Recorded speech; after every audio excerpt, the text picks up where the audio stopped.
Saludos, espero se encuentren bien. En esta ocasión vamos a hablar sobre las ciencias de la educación en Colombia. Esta exposición va a estar hecha, o bueno, digamos que presentada por Juan Esteban Gordillo Niño, Daniel Eduardo Rodríguez Castro, Karen Natalia Galeano Correa y Natalia Callares. Espero les guste. En cuanto a los ejes temáticos, en primer lugar vamos a abordar lo que son los antecedentes en el siglo XIX. Por otro lado, el recorrido sociohistórico general de la presencia de las ciencias de la educación. Y por último, las transformaciones y cambios pedagógicos, resaltando, eso sí, el énfasis que se tiene en lo que serían los conceptos de educación y pedagogía a lo largo de la historia de Colombia. Bueno, en primer lugar, para comenzar, nos vamos a remitir a lo que son los antecedentes, especialmente enfocándonos en lo que fue el siglo XIX. Para esto se va a encargar nuestra compañera Natalia Callares, así que vamos a comenzar. La primera reforma de la que vamos a hablar es de la reforma de Santander. Con esta reforma se decretó la creación de escuelas públicas en las ciudades y villas, y en cada convento debía existir una escuela pública a cargo de un religioso. En estas escuelas se debía impartir materias que enseñaran a leer, a escribir, que enseñaran los principios de la aritmética y los dogmas de la religión y la moral cristiana. A partir de esta reforma se introduce el método de enseñanza lancasteriano y aparece la ley del 2 de agosto de 1821. Gracias a las reformas que se realizaron en el Congreso de Cúcuta, se fundaron en 1822 las escuelas normales de Bogotá, Quito y Caracas, en donde se capacitaba en el método de enseñanza mutua o lancasteriano.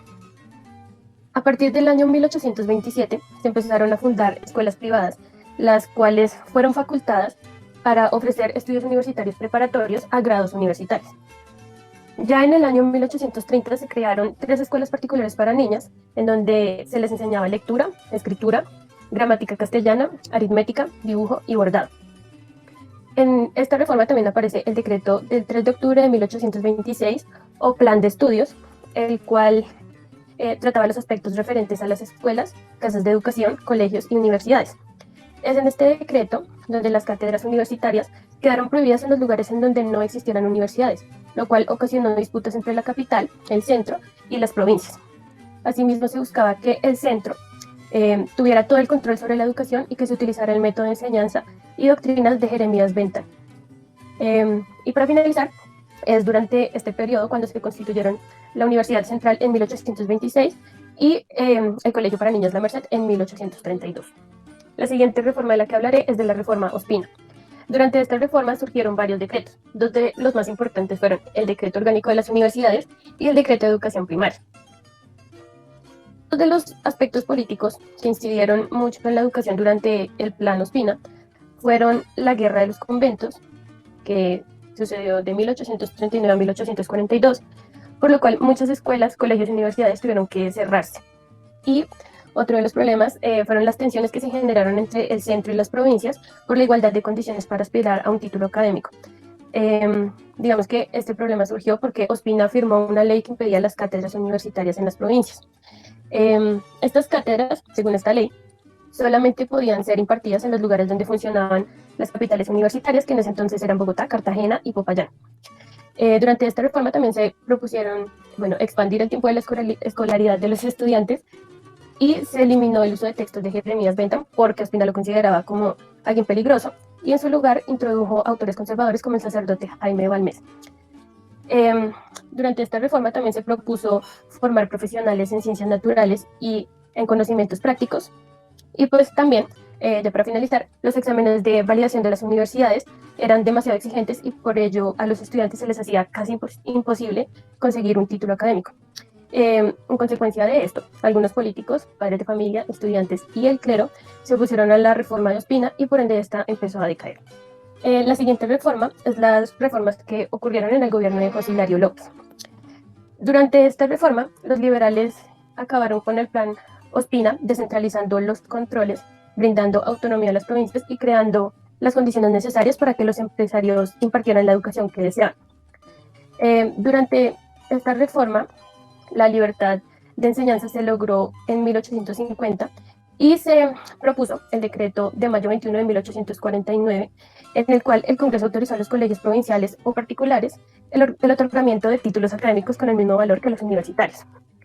A su vez, surgió la ley de mayo 15 de 1850, que convirtió a las universidades en colegios, permitiendo que la educación se volviera una empresa de libre competencia y a la vez se suprimiera el monopolio de las universidades.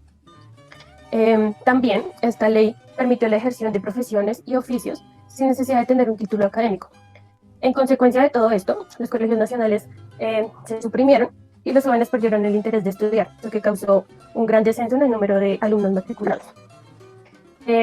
También, pues debido a estas aboliciones de los grados académicos y a la suspensión de las normas centralistas, se generó un estancamiento, ya que los colegios nacionales bajaron su calidad y los primeros no tenían los medios para subsistir. Otros aspectos que influyeron en esto fueron la pobreza y la escasez de maestros y también la mala preparación de los pocos que habían, que impidieron el crecimiento de la escuela.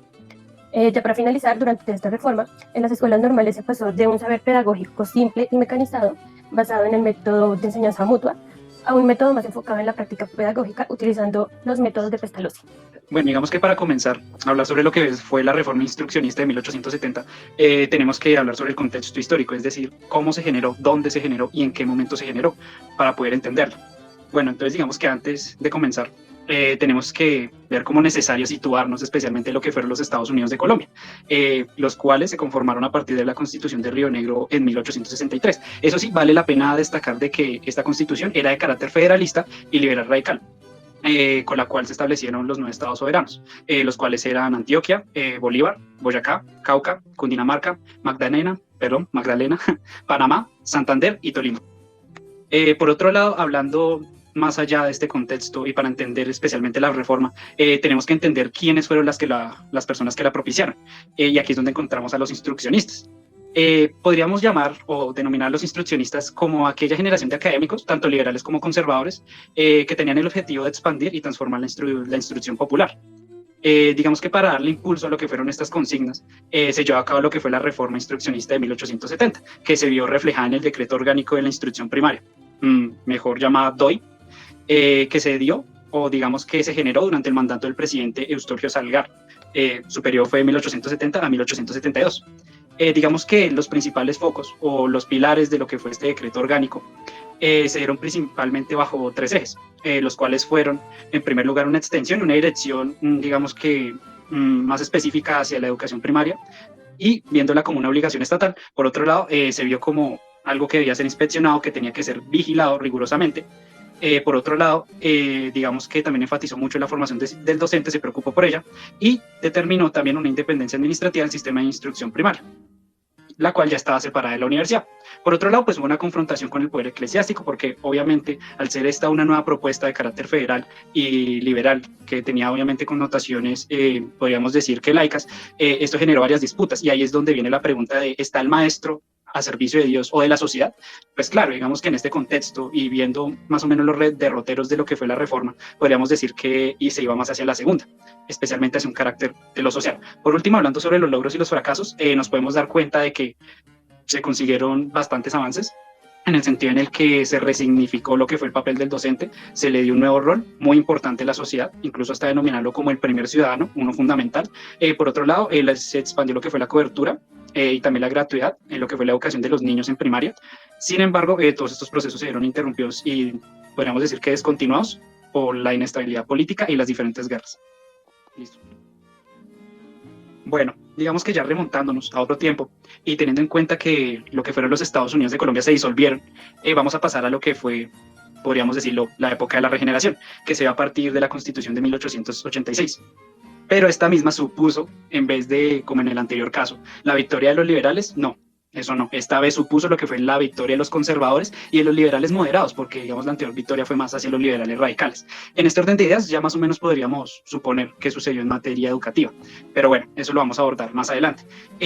Para explicar un poco sobre lo que fue la regeneración y la Constitución de 1886, en primer lugar hay que tener en cuenta que prácticamente impuso lo que fue un modelo centralizado, ¿sí? Donde la soberanía recaía más que todo, podríamos decir que en el pueblo, en lo que era la nación, pero solamente una, no en unos estados soberanos como anteriormente se había explicado. Entonces, digamos, aquí se reivindica lo que es la posición de la Iglesia, lo que es la religión católica y aparte lo que son los valores conservadores. Así que, para seguir con el siguiente punto, vamos a hablar sobre el Concordato de 1887 y el Proyecto Pedagógico Católico. Hay que tener en cuenta que el Concordato de 1887 se dio como una especie de acuerdo entre lo que fue el Estado y la Iglesia, más que todo como para reforzar esos lazos y esa estrechez que tenían entre los dos, especialmente lo que fue el gobierno de Núñez, ¿sí? Y posteriormente también el de Caro. Entonces, podemos suponer ante esto de que a la Iglesia se le pasó prácticamente todos los poderes a nivel de educación. Ella se encargaba de practicar cada uno de, digamos, las enseñanzas que se tenían que dar, de controlar qué textos se tenían que leer y que fueran propicios para exaltar lo que era la ética y la moral cristiana. Entonces, eso es algo que hay que tener muy bien en cuenta.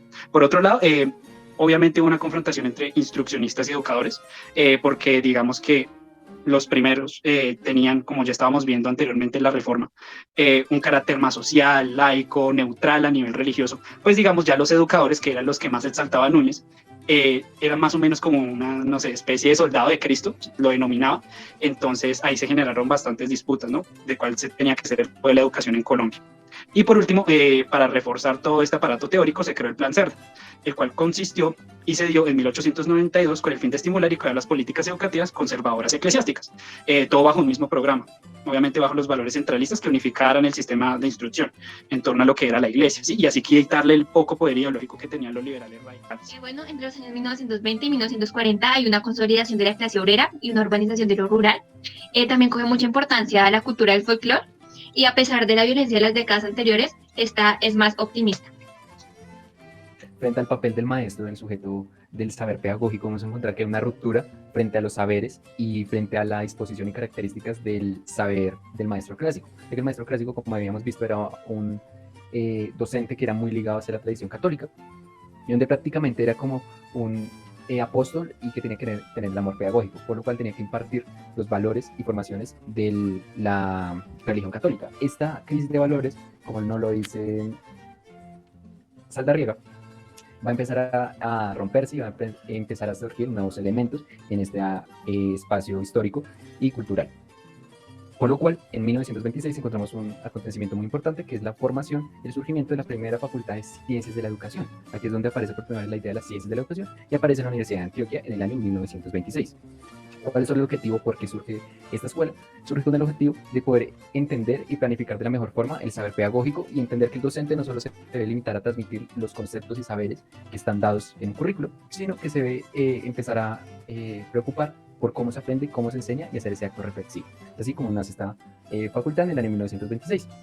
Además, en el año 1927 encontramos un elemento muy importante y es el cambio del nombre del ministerio que se encargaba de la educación y la escuela. Antes el ministerio era conocido como el Ministerio de Instrucción y ahora pasa a ser conocido como el Ministerio de Educación. ¿Por qué este cambio?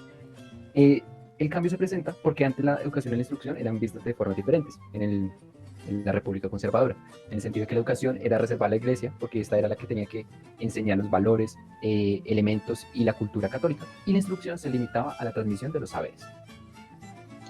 Bueno, en 1933 empieza a haber una conexión del pensamiento social y tendencias universales, y esto se debe a la creación de la Facultad de Ciencias de Educación en la Universidad Nacional. Además de la Facultad de Ciencias de Educación en la Universidad Nacional, se crean dos más con el mismo decreto que estamos viendo en pantalla.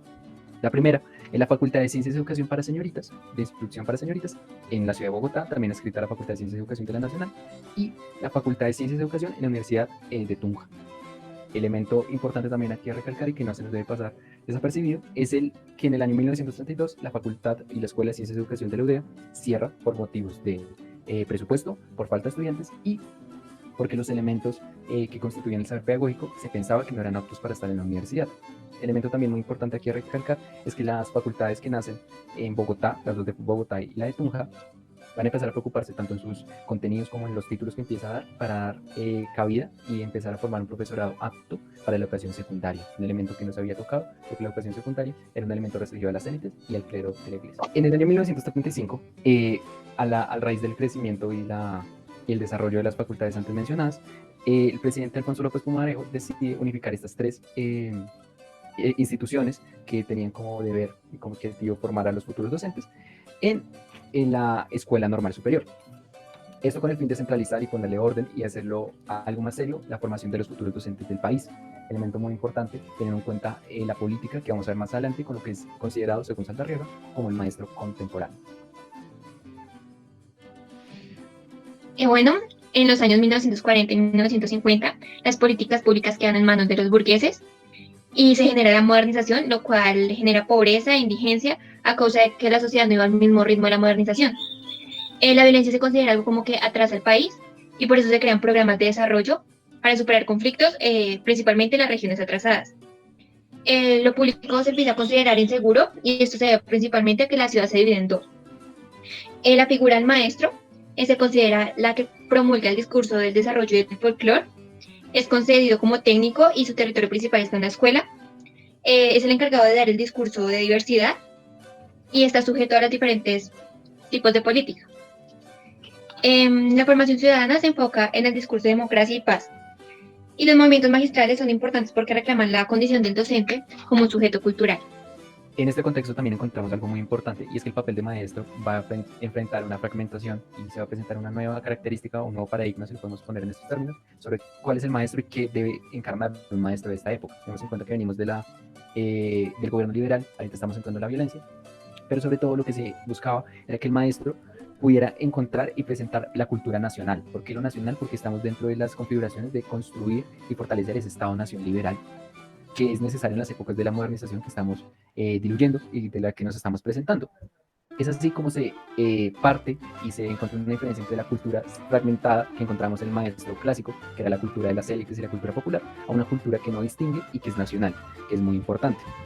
Además, para lograr esto, el Estado va a tomar aún más ese papel educador y es a donde nace el famoso concepto del Estado educador dentro de las teorías liberales, que es muy importante conocer.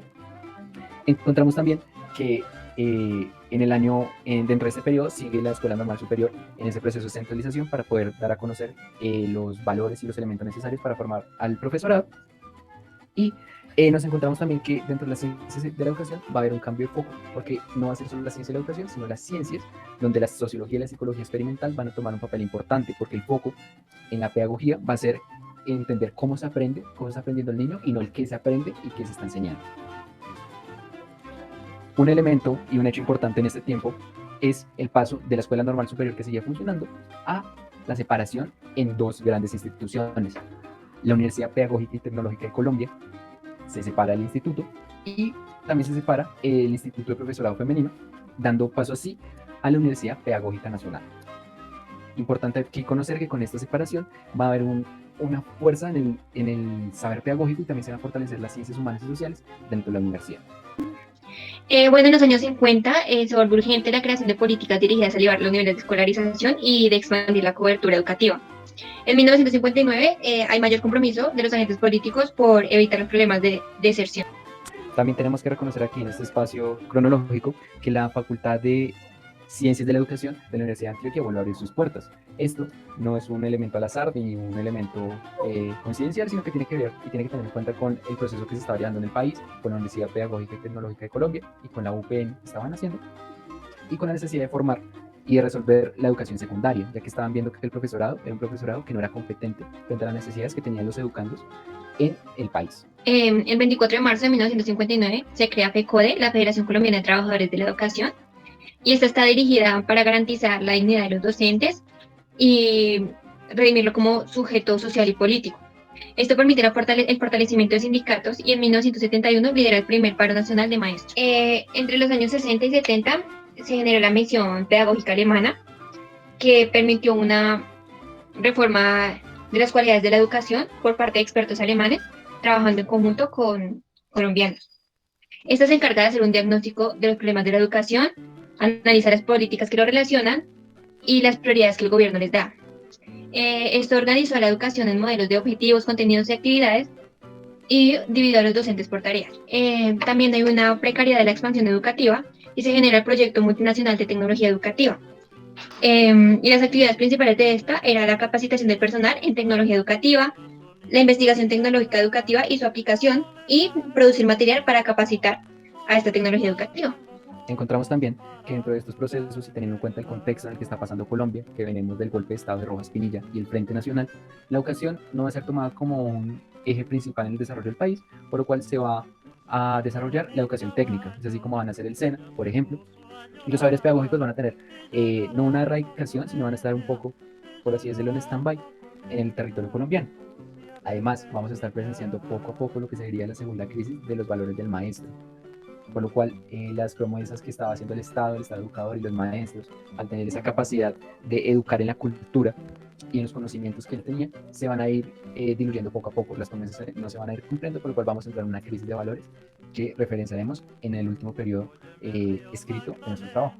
Bueno, entre 1980 y 1990, específicamente en 1982, se genera el 12º Congreso de la Federación Colombiana de Educadores, y entre 1975 y 1981 se genera el Movimiento Pedagógico Nacional. Este es de los primeros que no procede ni de la Iglesia ni del Estado, sino de maestros, sindicatos y algunos ONGs. Este tiene una constante lucha social por la recuperación de la pedagogía como saber fundamental de la formación y el quehacer del maestro, y la recuperación de la pedagogía como núcleo de identidad del saber del maestro y como asunto del debate público nacional. También se genera la Ley General de Educación de 1994, más conocida como Ley 115, y el decreto 272 del 11 de febrero de 1998. Bien, encontramos también aquí en este periodo histórico la presencia del tercer modo del maestro, el oficio del maestro, como dice Saldarriaga y como nos presenta Serna, que sería el maestro contemporáneo, en el cual la figura que lo reencarna es Antanas Mocos, que lo vemos en pantalla. ¿Cuáles son las características de este modo del maestro? Primero, va a presentar una ciudadanía social. El ciudadano va a ser el sujeto educativo por excelencia, bajo la famosa frase que pone en el texto Saldarriaga, que es: el ciudadano será lo que sus maestros sean, por lo cual la figura del maestro va a empezar a encargarse de forjar sujetos ciudadanos y sujetos políticos, que sepan cuáles son sus derechos y sus deberes. Además, encontramos aquí también, en relación a la cultura, que no vamos a encontrar una cultura nacional, sino Colombia va a ser declarada como un país multicultural, gracias a que a la Constitución del 91. En relación a la producción de los saberes teóricos pedagógicos, encontramos que los intelectuales colombianos van a empezar a hacer una gran producción de saberes pedagógicos desde afuera de la escuela. Es un elemento muy importante, porque son saberes que se construyen desde la universidad, pero que no entran en las dinámicas del aula. No son profesores de aula ni profesores de escuela. Encontramos también como punto importante que estos elementos de producir saberes desde el aula, lo que mi compañera Karen decía antes del surgimiento del movimiento pedagógico, por lo cual los maestros del aula ven necesario apropiarse de estas producciones teóricas y dar cuenta de que ellos también pueden producir sus saberes pedagógicos con sus actos reflexivos y con sus experiencias. En este momento de la presentación quisiera ahondar de manera muy general las transformaciones y las condiciones de la pedagogía en el recorrido histórico que acabamos de hacer. El primer elemento a tocar sería el nuevo ser epistemológico que va a tomar el saber pedagógico y el docente, que va a ser el sujeto encargado de repartir o de apropiar este saber. Y es que este nuevo suelo epistemológico va a estar definido dentro del desplazamiento de las prácticas observacionales y la pedagogía clásica, de la cual se manejaban mucho los manuales de Pestalozzi de la pedagogía, a las nuevas pedagogías experimentales, en las que la biología y la psicología va a tomar mucha influencia y que en el aula de clase se va a ver dentro de la escuela activa. En palabras de Agustín Nieto Caballero, decía que la escuela, el orden de la clase va a dejar de ser el maestro hablando solamente a sus estudiantes, sino participando y construyendo el saber entre todos. Elemento muy importante a la hora de conocer el saber pedagógico. Encontramos también, en segunda instancia, el sujeto soporte de este saber va a ser el maestro. Ya el maestro no visto como un sujeto alejado de los saberes científicos y modernos, alejado también de esa visión como apóstol, como guía espiritual de la condición humana, sino un maestro que va a apropiar todos los elementos de una educación laica, que se va a alejar de esa escolástica y que va a empezar a apropiar la ciencia de la educación para el desarrollo de sus clases. En tercera instancia, vamos a encontrar que se le va a dar una nueva mirada a la educación secundaria. Como veíamos viendo en los momentos anteriores, la educación secundaria era un tema restringido a las élites de la sociedad y a la iglesia. Por lo mismo, la educación secundaria, las personas y los sujetos que la impartían eran religiosos. Con esas nuevas miradas en el saber pedagógico, la secundaria va a ser apropiada por los maestros en formación, las nuevas facultades de ciencias de la educación que hemos visto, por lo cual se va a dar una nueva formación de los saberes que se entran en la secundaria. Importante ahí. Y para finalizar, la adolescencia va a ser un elemento importante como objeto de estudio de la pedagogía. ¿Qué quiere decir esto? Con el saber del adolescente van a entrar tres disciplinas importantes a analizarlo: la psicología, ver cómo aprende, en qué condiciones aprende; la sociología, ver en qué relaciones se está aprendiendo, cuáles son los procesos en los que se está relacionando el adolescente; y la antropología, que ve cómo son las relaciones de este sujeto dentro de su entorno social. Importante entender aquí que la adolescencia y la secundaria están muy relacionadas, porque la educación en Colombia estaba restringida y estaba más estudiada hacia la educación primaria. Al abrir el espectro hacia la educación secundaria, el adolescente, que es por excelencia el sujeto que se le imparte esta educación, entra en juego. Y es así como se van a configurar los nuevos saberes. Para concluir, y en conversación con el grupo, encontramos que la educación en Colombia ha atravesado distintas etapas y reformas que se han visto permeadas por la ideología política de la época y que a su vez han beneficiado y han afectado a los estudiantes, maestros, padres de familia, instituciones educativas y la sociedad en general de diversas maneras. Otra de las principales reflexiones es que la educación no es algo estático, sino que se encuentra en constante cambio, en constante movimiento para adaptarse a las exigencias de las diferentes épocas. Y para finalizar, encontramos que a lo largo del tiempo, el saber pedagógico y la posición que el maestro tiene ha sido una constante lucha tanto las instituciones estatales frente a los gobiernos de la época, frente a las instrucciones del ministerio y frente al mismo contexto social. Por lo cual encontramos que esta lucha debe seguir continuándose hasta nuestros días y en el momento en que ejerzamos como docentes.